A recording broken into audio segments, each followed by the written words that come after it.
Hear me clearly.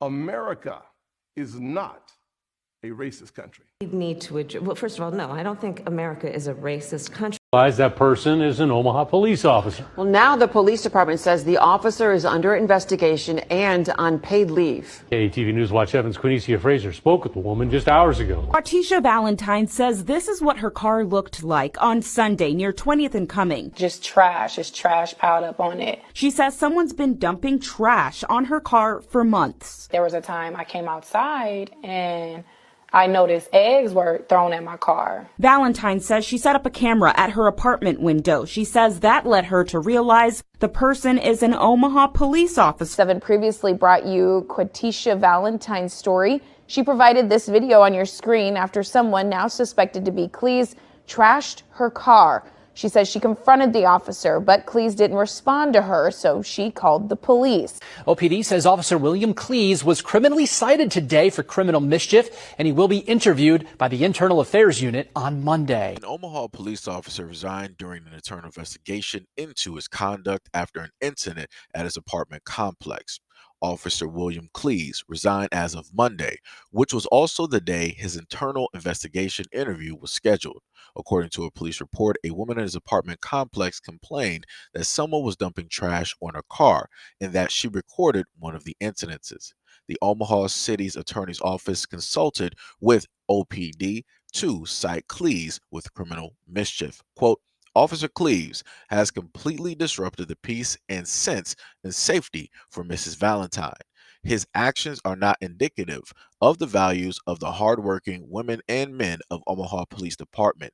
His conduct is unbecoming of an officer and warrants his removal from the OPD. Cleese's resignation was accepted by OPD and his law enforcement certificate will be revoked. He also moved from his apartment complex. I was wondering why no one thought to say and voice their opinion that when I look at these white men, they are the epitome of masculine, and watching some of these police officers manhandle these black men in the street is very attractive, and it's a turn on.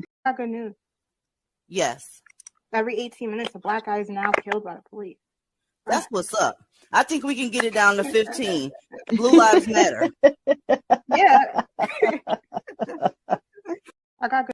I wonder if the black women that you were able to hear would find this attractive. I wonder if this would actually be okay. I wonder if those black women and many others like them will actually support this black woman and donate to her cause.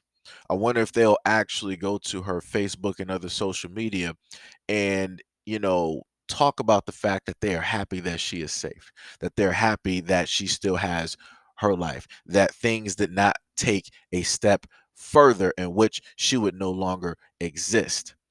I wonder if they will donate money so that she can have that safety and that peace of mind, so that when she goes to a whole nother area, she doesn't have to, in a sense, think back, reflect, and envision potentially the same occurrence happening by way of an officer that lives in the exact same community or right next door or right down the way from her.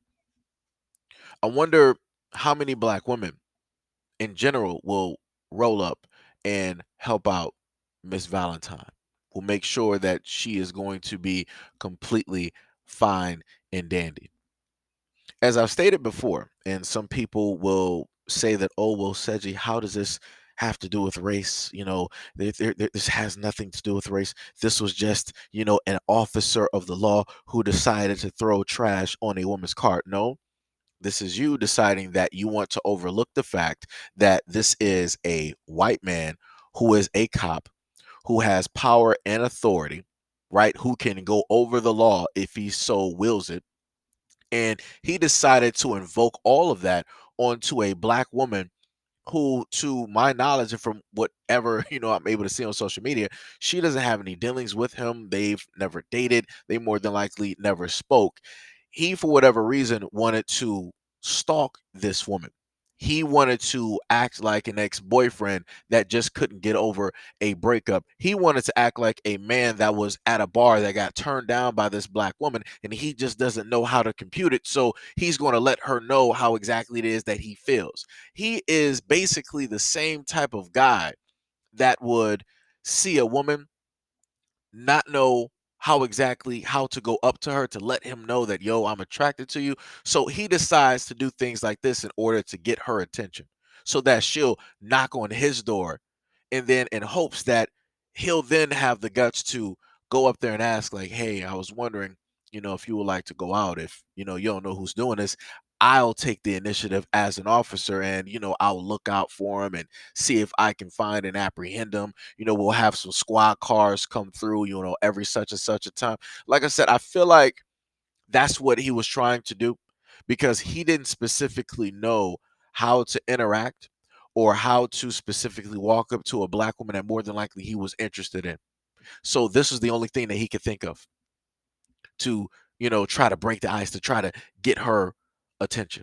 Right? Like I said before, this is a white man who decided to do this to a black woman.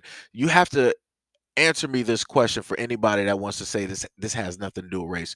Why would he decide to do this to the black woman that is there? Out of all the women that could specifically be in that complex, why did he seek her out? Why did he specifically do this to her car? And then when she decided to confront him, why is it that he didn't have an answer or a response?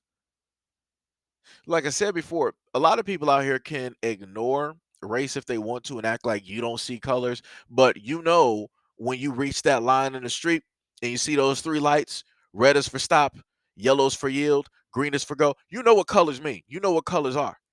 So to try to play this game, to act like you're blind to color, that's making it more and more obvious that you really do see color. That makes it obvious. Like I said, I can tell you that I see color. I'm not going to act dumb, deaf, and stupid and act like it just doesn't exist. Act like it just doesn't play roles in a lot of things that go on in society and around the world. I've covered stories on a multitude of these issues. And for people to literally try to sit here and ignore this is baffling. But like I said before, you're going to have people out here that are going to body block for one of their own. And you're going to have people that are going to body block that are black, that are going to say that, oh, this has, nothing to color. Why do black people always have to sit up there? And I have friends of all. Nobody cares, Gerald.